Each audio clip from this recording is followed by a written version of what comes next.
أعوذ بالله من الشيطان الرجيم بسم الله الرحمن الرحيم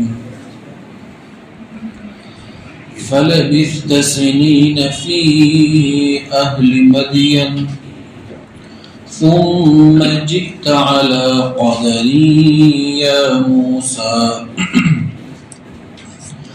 واصطنعتك لنفسي اذهب أنت وأخوك بآياتي ولا تنيا في ذكري اذهبا إلى فرعون إنه طغى فقولا له قولا لينا لعله يتذكر أو يخشى صدق الله العظيم.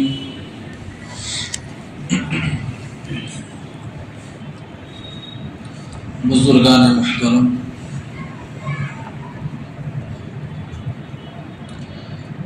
اس سے پہلی مجلس میں حضرت عبداللہ ابن عباس رضی اللہ عنہما کی روایت کے حوالے سے ہم نے حضرت موسیٰ علیہ السلام کے بچپن کے کچھ واقعات سمجھے تھے کہ حضرت موسیٰ علیہ السلام کا بچپن شاہانہ اعزاز و اکرام، شاہانہ خرچ کے ساتھ ان کی والدہ کی زیر نگرانی گزرا، یہاں تک کہ حضرت موسیٰ علیہ السلام جوان ہو گئے۔ ان کے شاہانہ اعزاز و اکرام کو دیکھ کر فرعون کے لوگ بنی اسرائیل پر اب وہ ظلم و ستم نہیں کر سکتے تھے جو پہلے کرتے تھے۔ ایک روز حضرت موسیٰ علیہ السلام نکلے، دیکھا کہ دو آدمی جھگڑا کر رہے ہیں،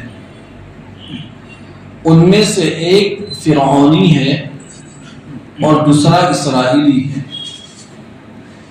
اسرائیلی آدمی نے جب حضرت موسیٰ علیہ السلام کو دیکھا تو مدد کے لیے پکارا۔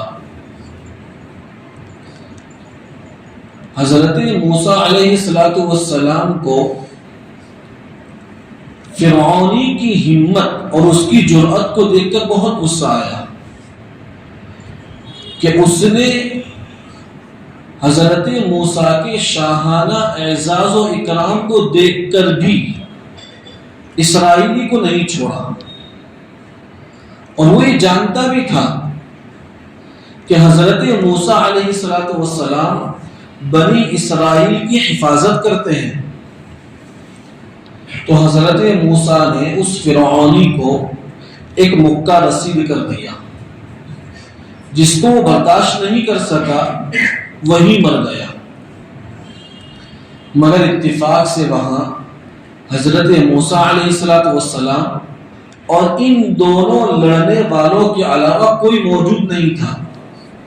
اب فرعونی تو قتل ہو گیا اور اسرائیلی تو اپنا آدمی تھا، اس لیے یہ اندیشہ نہیں تھا کہ یہ مخبری کرے گا۔ جب حضرت موسیٰ علیہ السلام سے ایک فرعونی کا قتل ہو گیا تو فوراً انہوں نے یہ کہا ھذا من عمل الشیطان، کہ یہ شیطان کا عمل ہے، انہ عدو مضل مبین، کہ بے شک شیطان کھلا ہوا دشمن اور گمراہ کرنے والا ہے۔ اور اللہ رب العزت کی بارگاہ میں عرض کیا رب انی ظلمت نفسی، اے پروردگار میں نے اپنی جان پر ظلم کیا ہے، یعنی ایک آدمی کو غلطی سے میں نے قتل کر دیا، فاغفر لی، تو مجھے معاف کر دے، بخش دے۔ فغفر له، اللہ تعالیٰ نے حضرت موسیٰ علیہ السلام کو معاف فرما دیا۔ انہ هو الغفور الرحیم، بے شک اللہ بہت معاف کرنے والے بخشنے والے ہیں۔ اس واقعے کے پیش آ جانے کے بعد حضرت موسیٰ علیہ السلام خوف و ہراس کے عالم میں لوگوں سے یہ دریافت کرتے رہتے تھے، پوچھتے رہتے تھے کہ فرعونی کے قتل کے بعد آل فرعون کا کیا رد عمل ہے، ان میں کیسی ہلچل ہے، اور یہ معاملہ فرعون تک پہنچا کہ نہیں پہنچا۔ معلوم ہوا کہ فرعون تک یہ معاملہ اس عنوان سے پہنچا ہے کہ ایک اسرائیلی نے فرعونی کو قتل کر دیا ہے، اس لیے اسرائیلیوں سے انتقام لیا جائے، بدلہ لیا جائے، اور اس معاملے میں ان کے ساتھ ڈھیل کا کوئی معاملہ نہیں ہونا چاہیے۔ تو فرعون نے جواب دیا کہ پہلے قاتل کو متعین کرو گواہوں کے ساتھ، اگرچہ میں تمہارا ہی بادشاہ ہوں، لیکن بادشاہ کے لیے یہ مناسب نہیں ہے کہ بغیر ثبوتوں کے، بغیر گواہوں کے کسی کو بدلے کے طور پر قتل کر دے۔ تو پہلے تم قاتل کو متعین کرو، ثبوت کو جمع کرو، مہیا کرو، اس کے بعد میں تم سے وعدہ کرتا ہوں کہ میں تمہارا بدلہ ضرور لوں گا۔ تو فرعون کے لوگ گلی کوچوں میں، محلوں میں قاتل کا سراغ لگانے کے لیے نکل گئے، تلاش کر رہے ہیں، کوئی سراغ نہیں لگتا۔ اچانک یہ واقعہ پیش آیا دوسرے دن، حضرت موسیٰ علیہ السلام اپنے گھر سے نکلے تو دیکھا وہی اسرائیلی کسی دوسرے فرعونی سے لڑ رہا ہے۔ پھر اس کی نظر پڑی حضرت موسیٰ علیہ السلام پر، اس نے مدد کے لیے پکارا۔ تو حضرت موسیٰ علیہ السلام کو کل کا واقعہ یاد آیا تو شرمندگی بھی ہوئی، اور ناراض ہوئے اس بات پر کہ یہی آدمی جھگڑالو ہے، غلطی اسی کی ہے، ظالم یہی ہے۔ لیکن اس کے باوجود حضرت موسیٰ علیہ السلام نے یہ چاہا کہ فرعونی کو اسرائیلی پر حملہ کرنے سے روکا جائے۔ تو حضرت موسیٰ علیہ السلام اس کی مدد کے لیے گئے اور ساتھ میں تنبیہ کرنے لگے، اسرائیلی کو کہنے لگے کہ کل بھی تو ہی جھگڑا کر رہا تھا اور آج بھی تو ہی لڑ رہا ہے، تو ہی جھگڑالو آدمی ہے۔ تو اس اسرائیلی نے دیکھا کہ حضرت موسیٰ تو کل کی طرح آج بھی غصے میں ہیں اور ڈانٹ رہے ہیں، تو فوراً بول اٹھا کہ اے موسیٰ، تم مجھے قتل مت کر دینا جس طرح تم نے کل ایک فرعونی کو قتل کر دیا۔ اب وہ جو فرعونی سے لڑ رہا تھا وہ لوگ الگ ہو گئے، اس کو پتا لگ گیا قاتل کل کا کون ہے۔ تو اس فرعونی نے جا کر ان لوگوں کو اطلاع کر دی جو کل کے قاتل کی تلاش میں لگے ہوئے تھے کہ کل ہمارے آدمی کو جس نے قتل کیا تھا وہ کوئی اور نہیں تھا، وہ حضرت موسیٰ تھے۔ یہ خبر دربار فرعون تک پہنچا دی گئی۔ فرعون نے اپنے آدمیوں کو یہ حکم دے دیا کہ موسیٰ کو قتل کر دیا جائے۔ وہ شہر کی بڑی سڑک پر نکلے تلاش کے لیے، ان کا گمان یہ تھا کہ حضرت موسیٰ بچ کر کہاں جائیں گے، لیکن وہاں پر ایک حضرت موسیٰ علیہ السلام سے ایک شخص ہمدردی رکھتا تھا، ان سے محبت رکھتا تھا۔ جب اس کے کان میں یہ خبر پہنچی کہ شاہی دربار سے وارنٹ جاری ہوا ہے حضرت موسیٰ کے لیے، وہ فوراً دوڑتا ہوا آیا اور آ کر کان میں کہا کہ آپ کے لیے وارنٹ جاری ہو گیا ہے، آپ اسی وقت ملک مصر چھوڑ دیجیے۔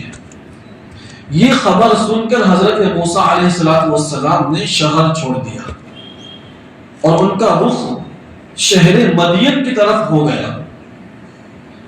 آج سے پہلے حضرت موسیٰ علیہ السلام شاہی ناز و نعمت میں پلے ہوئے تھے، ان کے سامنے محنت و مشقت کا کوئی نام نہیں تھا، راستہ بھی کچھ معلوم نہیں، اللہ پر توکل کرتے ہوئے وہ نکل پڑے اس امید کے ساتھ عسى ان يهديني سواء السبيل، کہ مجھے امید ہے کہ اللہ مجھے راستہ دکھا دے گا۔ اللہ نے ان کو چلا دیا مدین کی طرف۔ جب شہر مدین کے قریب پہنچے تو وہاں دیکھا کہ شہر کے باہر ایک کنواں ہے، کنویں کے اوپر لوگوں کا اجتماع ہے، بھیڑ ہے، سارے لوگ اپنی بکریوں کو کنویں سے پانی نکال کر پلا رہے ہیں۔ دیکھا کہ دو عورتیں، دو خواتین شرافت کے ساتھ اپنی بکریوں کو سمیٹے ہوئے سائڈ میں کھڑی تھی۔ حضرت موسیٰ نے پوچھا کہ تمہیں پانی نہیں پلانا؟ تو ان دو عورتوں نے، لڑکیوں نے یہ کہا کہ یہ ہماری بس کی بات تو ہے نہیں کہ ہم ان مردوں سے، ان چرواہوں سے مقابلہ کریں۔ جب یہ اپنی بکریوں کو پانی پلا کر چلے جاتے ہیں تو جو کچھ پانی بچتا ہے ہم اپنی بکریوں کو پلا دیتے ہیں۔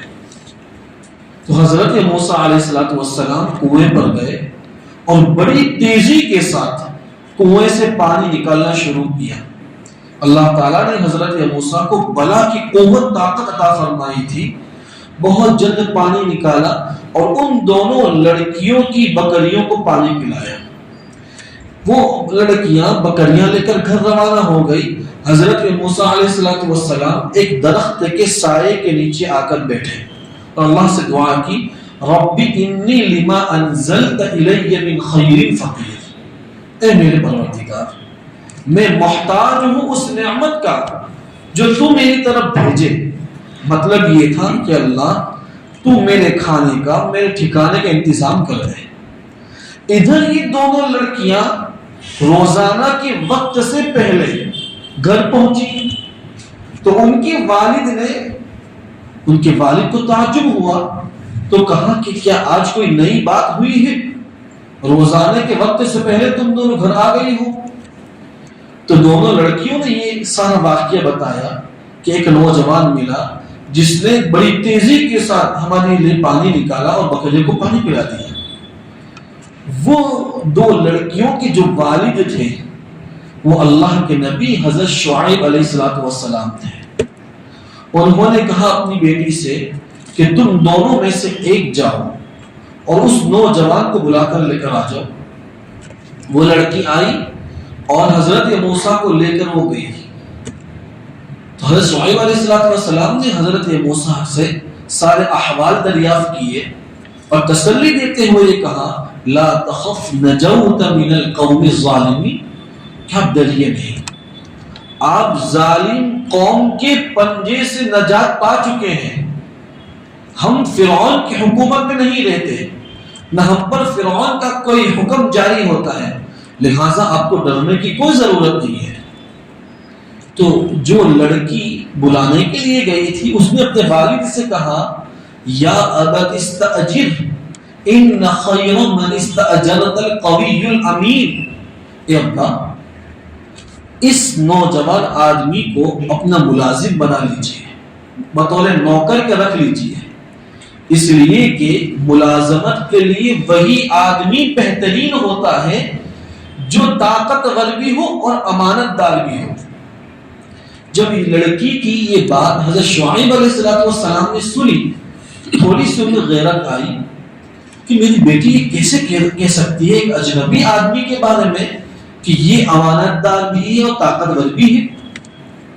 تو پوچھا، بیٹا تم نے کیسے جانا کہ یہ آدمی طاقتور بھی ہے اور امین بھی ہے؟ تو لڑکی نے جواب دیا کہ ان کی طاقت کا مشاہدہ میں نے اس وقت کیا جب یہ ہماری بکریوں کے لیے کنویں سے پانی نکال رہے تھے، اور اتنی تیزی سے پانی نکالا کہ دیگر چرواہے جو روزانہ پانی نکالتے ہیں ان کی برابری نہیں کر سکے۔ اور ان کی امانت داری کا علم مجھے اس بات سے ہوا کہ جب میں ان کو بلانے کے لیے آئی تو پہلی نظر میں جب انہوں نے مجھے دیکھا کہ کوئی خاتون ہے، عورت ہے، اپنی نظر کو جھکا لیا اس وقت تک اپنے سر کو نہیں اٹھایا جب تک میں نے آپ کا پیغام ان کو نہیں پہنچا دیا۔ جب ہم گھر پر آنے لگے تو اس نوجوان نے یوں کہا کہ میں آگے چلتا ہوں، تم پیچھے چلو اور پیچھے سے مجھے راستہ بتانا۔ تو یہ امانت داری کی بات ہے۔ تو حضرت شعیب علیہ السلام نے جب یہ بات سنی اپنی بیٹی کی دانش مندی، سمجھداری پر بہت خوش ہوئے کہ یہی چیز ہونی چاہیے۔ تو حضرت شعیب علیہ السلام نے کہا حضرت موسیٰ سے، اگر آپ کو یہ بات منظور ہو کہ میں اپنی دونوں بیٹیوں میں سے کسی ایک کا نکاح تم سے کر دوں اور اس شرط کے ساتھ کہ آپ 8 سال میرے یہاں مزدوری کریں، یہ ضروری ہے، اور اگر آپ 10 سال مکمل کر لیں تو آپ کو اختیار ہے، یہ آپ کے لیے بہتر ہے۔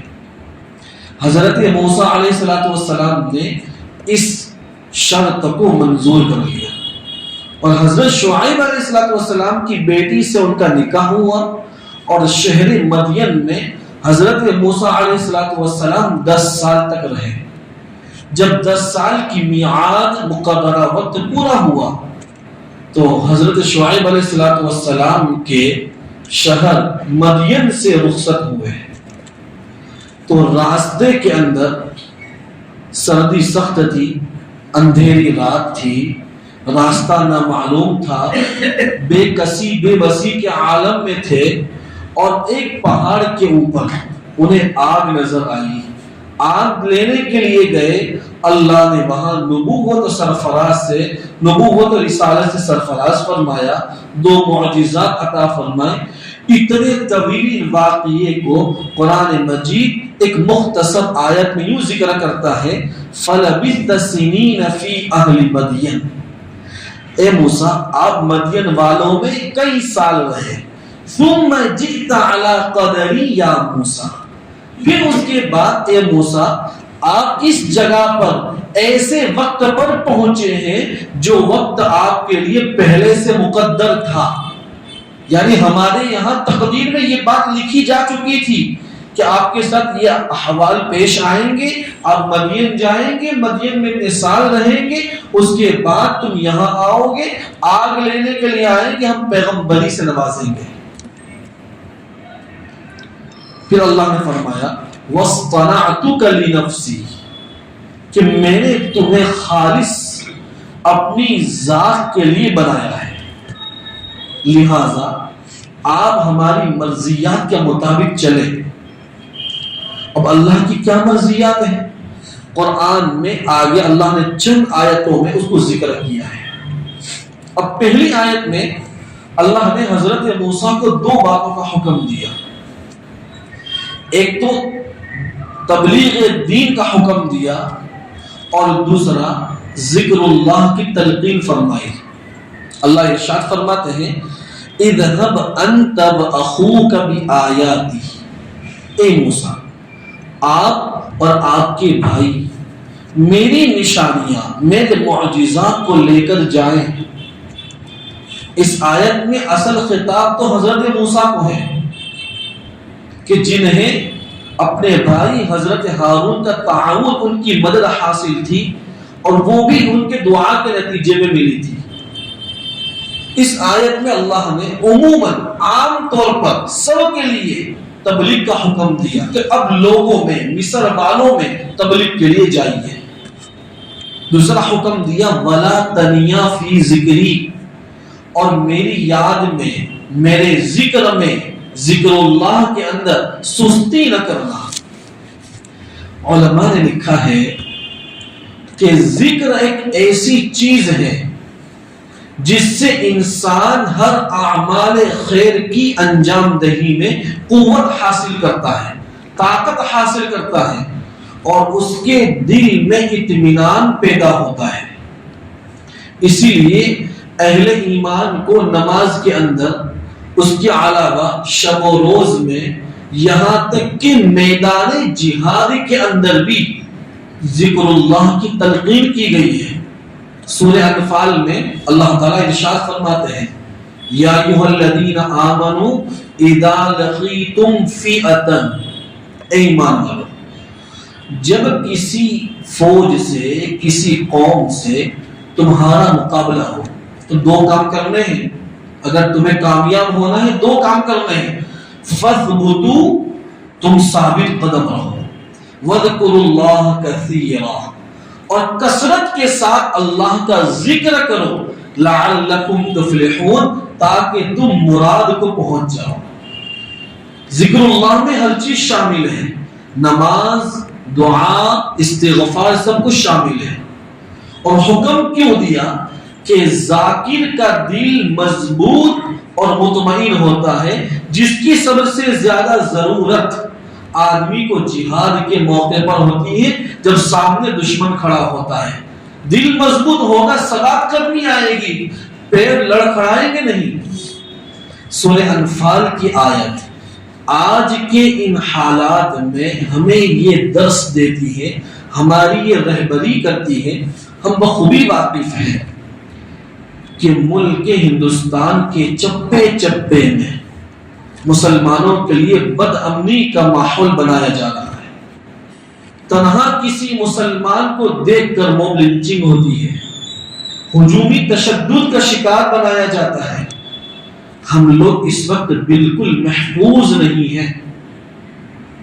سورہ انفال کی یہ آیت ہمیں پیغام دے رہی ہے، اگر ہم محفوظ رہنا چاہتے ہیں، کامیاب ہونا چاہتے ہیں، ہمیں دو کام ضرور کرنا ہے۔ ایک ثبات قدمی، یعنی ثابت قدم رہنا، اور یاد رکھو ثابت قدمی اسی وقت آئے گی جب اللہ کا ذکر کیا جائے گا۔ ان حالات میں ہمیں کیا ذکر کرنا ہے؟ قرآن نے اس کی رہبری بھی فرمائی ہے۔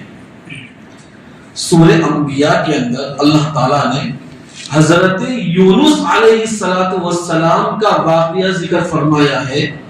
واقعہ لمبا چوڑا ہے، لیکن جس کا حاصل جو ہمارے لیے عبرت کی چیز ہے وہ یہ ہے کہ جب مچھلی نے حضرت یونس علیہ السلام کو نگل لیا، مچھلی کا پیٹ ان کے لیے قید خانہ بن گیا، تو قرآن یہ کہتا ہے فَنَادَى فِي الظُّلُمَاتِ اللہ الہ الا انت سبحانک انی کنت من الظالمین، کہ حضرت یونس نے تاریکیوں میں، اندھیروں میں پکارا۔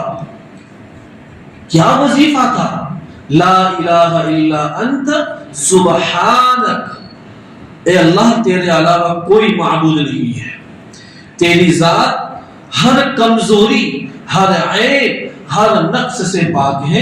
انی کنت من الظالمین، میں ہی ظالم ہوں، میں ہی قصوروار ہوں۔ قرآن کیا کہتا ہے آگے؟ فاستجبنا له ونجیناہ من الغم، اللہ کہتے ہیں کہ ہم نے یونس کی پکار کو، اس کے وظیفے کو قبول کر لیا اور اس گھٹن سے نجات دی۔ آگے ہماری بات آ رہی ہے، وَكَذَلِكَ نُنْجِي الْمُؤْمِنِينَ، اللہ فرما رہے ہیں اسی طرح اے ایمان والو ہم تمہیں نجات دیں گے۔ کیا مطلب؟ کہ جب اہل ایمان کے اوپر مصائب آئے، حالات آئے، باطل زور پکڑنے لگے اور خوف و ہراس کا ماحول بنایا جاتا ہو، تو تمہیں کیا کرنا ہے؟ تمہیں یہی کرنا ہے، لا الہ الا انت سبحانک انی کنت من الظالمین۔ اس آیت کریمہ کو کثرت کے ساتھ پڑھنا ہے۔ اسے آیت کریمہ کہا جاتا ہے۔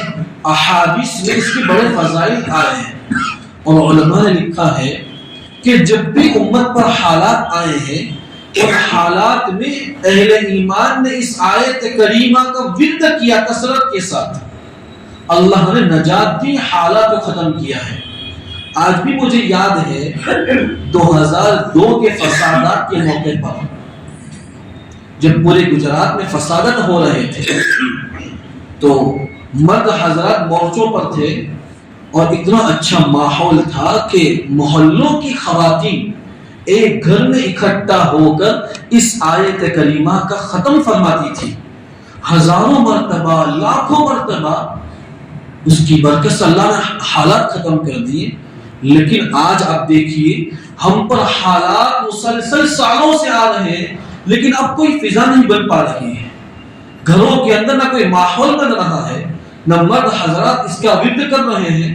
قرآنی وظیفہ ہے، قرآنی ذکر ہے، اللہ ضمانت دے رہا ہے کہ یہ پڑھو گے ہم نجات دیں گے۔ یہ موبائل جو فتنہ آیا ہے اس نے ساری نورانیت کو ہمارے دلوں سے سب کچھ ختم کر دیا ہے۔ تو ایک بات تو یہ یاد رکھیے کہ آج سے ہم اپنی خواتین کو تلقین کریں اور ہم خود بھی اس کا معمول بنے، کم از کم اس آیت کریمہ کا روزانہ 500 مرتبہ ذکر کریں۔ نمبر 2، قرآن کریم کے اندر غزوہ احزاب کے موقع پر جو صحابہ کی کیفیت تھی قرآن نے وہ نقل فرمائی ہے۔ الذین قال لهم الناس، کہ کہنے والوں نے لوگوں سے کہا، یعنی صحابہ سے کہا، ان الناس قد جمعوا لکم، کہ یہ کفار سارے عربوں کو، ان کے قبائل کو اکٹھا کر رہے تمہارے لیے، فخشوہم، اے صحابہ تم ڈرتے رہنا۔ اب قرآن کیا کہہ رہا ہے؟ فزادہم ایمانا، اس خبر نے صحابہ کے ایمان کو بڑھا دیا۔ اگر آج ہمیں یہ خبر ملے کہ ہمارے شاہپور کے اوپر، ہمارے علاقے کے اوپر اطراف کے علاقے حملہ کرنے والے ہیں، ہماری ہوا خارج ہو جائے گی۔ وہاں صحابہ کے ایمان کی کیفیت یہ تھی کہ یہ خبر سنی، قرآن کہتا ہے فزادہم ایمانا، اس خبر نے ان کے ایمان کو بڑھا دیا۔ آگے ہمارے لیے وظیفہ ہے وقالو، اور صحابہ نے کہا حسبنا اللہ ونعم الوکیل، اللہ ہمارے لیے کافی ہے، بہترین کارساز ہے۔ علماء نے لکھا ہے جب حالات درست نہ ہو، باطل زور پکڑتا ہو، دشمنوں کی شکنجہ بازی ہو، ایسے موقع پر انسان کم از کم روزانہ 300 مرتبہ حسبنا اللہ ونعم الوکیل اپنی طرف سے، اپنے گھر والوں کی طرف سے، دشمن سے حفاظت کے لیے پڑھے گا، اللہ تعالیٰ دشمن سے نجات عطا فرمائے گا۔ اور تیسری چیز ہمارے بزرگوں نے ان حالات میں بطور ذکر کے بتائی ہے، قرآن کی ایک آیت ہے، ربنا لا تجعلنا فتنة للقوم الظالمین، دعا ہے، اے ہمارے پروردگار تو ہمیں ظالموں کا فتنہ بننے سے ہماری حفاظت فرما، ونجنا من القوم الظالمین، اور ہمیں ظالم قوم سے نجات عطا فرما۔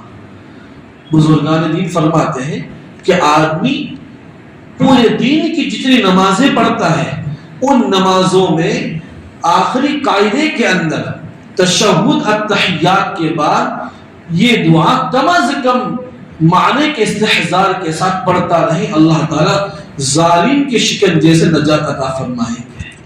یہ سورہ انفال کی آیت ہمیں یہ بتا رہی ہے، یہ 3 ذکر ہمیں کرنے چاہیے ان حالات میں۔ علماء نے لکھا ہے کہ ذکر ایک ایسی چیز ہے جس کی کوئی حد نہیں ہے، اور ذکر ایک ایسی چیز ہے کہ آدمی اسے ہر حالت میں کر سکتا ہے، وضو کے ساتھ بھی کر سکتا ہے، بلا وضو بھی کر سکتا ہے۔ اور سب سے آسان ذکر لسانی ہے، ذکر لسانی یعنی زبان سے ذکر کرتے رہنا۔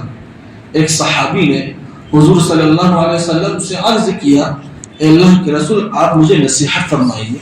حضور نے کہا لا یزال لسانک رطبا من ذکر اللہ، کہ تمہاری زبان ہر وقت اللہ کی ذکر سے تر رہنی چاہیے۔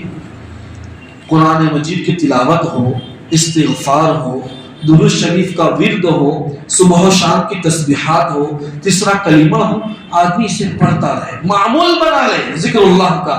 امت بانجھ ہوتی چلی جا رہی ہے ذکر کے حوالے سے، کہ پہلے بوڑھے بھی جوان بھی کچھ نہ کچھ مشغلہ رکھتے تھے اللہ کے نام لینے کا۔ آج ہماری بدبختی یہ ہے پورا دن گزر جاتا ہے، ایک مرتبہ استغفراللہ کہنے کی توفیق نہیں ہوتی، ایک مرتبہ محمد رسول اللہ صلی اللہ علیہ وسلم پر درود شریف بھیجنے کی توفیق نہیں ہوتی، حالانکہ درود شریف پڑھنے پر کیا فضائل ہیں، کیا برکات ہیں۔ جب بات آ گئی ہے کہ واقعہ میں سناؤں، ڈاکٹر عبدالحی عارفی رحمۃ اللہ علیہ بہت بڑے بزرگ گزرے ہیں، حضرت مفتی تقی عثمانی دامت برکاتہ العالیہ کے شیخ ہیں، ان کے مرشد ہیں۔ ڈاکٹر عبدالحی عارفی رحمۃ اللہ علیہ فرمایا کرتے تھے کہ انسان جب مصیبت میں ہو، حالات میں ہو، پریشانی میں ہو، ضرور اللہ سے دعا کرنی چاہیے، لیکن میں آپ کو یہ وظیفہ بتاتا ہوں کہ ایسے حالات میں کثرت کے ساتھ درود شریف پڑھیں۔ درود شریف کی برکت سے اللہ تعالیٰ پریشانیوں کو دور کر دیں گے۔ پھر حضرت بطور دلیل کے یہ کہتے تھے کہ پوری زندگی حضور صلی اللہ علیہ وسلم کا معمول مبارک یہ تھا کہ کوئی شخص حضور صلی اللہ علیہ وسلم کی خدمت میں کوئی ہدیہ یا کوئی تحفہ لے کر پہنچتا، آپ صلی اللہ علیہ وسلم کا معمول تھا، عادت تھی، آپ دینے والے کو اس سے بڑھیا تحفہ دیا کرتے تھے، یہ آپ کی زندگی کا معمول تھا۔ آج ہم لوگ ہمارا حال کیا ہے؟ ہم نے سنت کا حدیث پر عمل کرتے ہیں کہ بھئی ہدیہ قبول کرنا سنت ہے، لیکن بدلے میں کسی کو دینا یہ سنت سمجھتے ہی نہیں۔ ہدیہ تو ہر ایک کو اچھا لگتا ہے کہ کوئی مجھے کچھ دے، مجھے بہت اچھا لگتا ہے، لیکن جواب میں بھی تو کچھ دوں، یہ ہمارا مزاج دینے کا نہیں ہے، لینے کا مزاج ہو گیا ہے۔ محبتیں ہدیہ دینے سے بڑھتی ہیں۔ حضور کا معمول یہ تھا کہ کوئی پیغمبر کی خدمت میں کچھ بھی دیتا، حضور جواب میں اعلیٰ چیز عطا فرماتے تھے۔ ڈاکٹر صاحب فرماتے ہیں کہ یہ زندگی کی بات تھی، اب وفات کے بعد کوئی امتی پیغمبر صلی اللہ علیہ وسلم کی خدمت میں درود بھیجتا ہے، یہ درود پیغمبر کی خدمت میں تحفہ ہے، اور پیغمبر یہ نہیں ہو سکتا کہ پیغمبر قبر میں موجود ہونے کے باوجود جواب نہ دے۔ حضور صلی اللہ علیہ وسلم کا امتی جب حضور کو کوئی چیز یا درود بھیجتا ہے، پیغمبر اپنی قبر میں اللہ سے دعا فرماتے ہیں، اے اللہ میرے امتی نے مجھ پر درود بطور ہدیہ کے بھیجا ہے، تو اس کی تکلیف کو دور کر دے، تو اس کی بیماری کو دور کر دے، اس کے حالات کو دور کر دے۔ آپ ویسے پیغمبر کے روزے پر جا کر پیغمبر سے مانگ نہیں سکتے، اے اللہ کے رسول آپ ہماری دعا کیجئے، ہم نہیں کہہ سکتے، یہ شرک ہو جائے گا، لیکن آپ درود بھیجیں گے، وہ پیغمبر اپنی قبر میں اللہ سے دعا کریں گے۔ تو ڈاکٹر عبدالحی عارفی رحمۃ اللہ علیہ فرماتے تھے کہ ہم درود شریف کا اہتمام کریں، ہو سکے تو درود ابراہیم کا اہتمام کریں جو نماز میں پڑھتے ہیں، اگر یہ نہیں ہو سکتا کم از کم صلی اللہ علیہ وسلم کی تسبیح ضرور پڑھ لیا کریں۔ تو ایک ذکر لسانی ہے اور ایک ذکر قلبی ہے۔ ذکر قلبی کا مطلب یہ ہے کہ آدمی اپنے دل پر محنت کرتا ہے تو پھر اس آدمی کا دل، اس کی روح اللہ کا ذکر خود بخود کرتا ہے، یہ تو بہت اونچا درجہ ہے، اللہ والوں کو حاصل ہوتا ہے۔ تو صاحب حسن حسین نے لکھا ہے کہ انسان کو چاہیے کہ وہ اللہ کی نعمتوں میں غور و فکر کرے، اللہ کی نعمتوں میں غور و فکر کرنا بھی یہ ذکر میں شامل ہے۔ اور پھر فرمایا کل مطیع للہ فہو ذاکر، کہ اللہ کی اطاعت کرنے والا ہر آدمی وہ ذاکر ہے، وہ ذکر کرنے والا ہے۔ مطلب یہ ہے کہ آپ کوئی بھی عبادت کریں، آپ نماز پڑھ رہے ہیں، قرآن کی تلاوت کر رہے ہیں، حقوق العباد میں لگے ہوئے ہیں، آپ جو بھی نیکی کر رہے ہیں، آپ ذکر اللہ میں مشغول ہیں۔ تو یہ قرآن حضرت موسیٰ علیہ السلام کے لیے اللہ حکم دے رہے ہیں، وَلَا تَنِيَا فِي ذِكْرِ، میرے ذکر میں، میری یاد میں سستی نہ کرنا۔ پھر آگے مزید بات اللہ تعالیٰ آگے آیت میں ذکر کر رہے ہیں، انشاءاللہ اس کو آئندہ ذکر کریں گے۔ اللہ تبارک و تعالیٰ ہمیں ذکر کرنے کی اور اس کی یاد میں اپنے دل کو لگانے کی خوب توفیق عطا فرمائے. سبحان اللہ و بحمدہ سبحانک اللہم و بحمدک ونشہد ان لا الہ الا انت نستغفرک و نتوب الیک. سبحان ربک رب العزت عما یصفون وسلام علی المرسلین والحمد للہ رب العالمین برحمتک یا ارحم الراحمین.